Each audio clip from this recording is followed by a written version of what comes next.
Nanindigan si Philippine National Police Acting Chief Police Lieutenant General Jose Melencio Nartates Jr.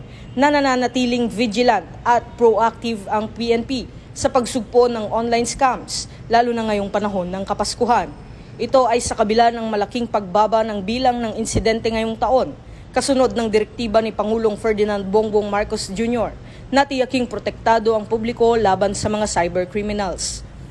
Ayon kay Police Lieutenant General Nartates, tuloy-tuloy ang pagtugis sa mga individual at grupong nambibiktima ng publiko para sa pansariling interes.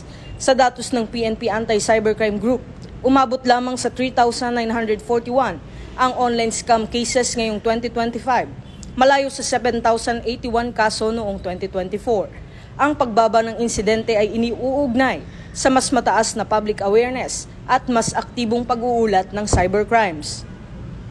Dagdag pa rito, lalo pang paiigtingin ng PNP ang pakikipag-ugnayan sa iba pang ahensya ng gobyerno at anti-cybercrime units upang mabilis na matukoy at madakip ang mga salarin. Nagpaalala rin si Acting Chief PNP sa publiko na maging mapagmatsyag, magdoble ingat at huwag agad-agad maniniwala sa mga nakikita o nababasa online upang hindi maging biktima ng online scams.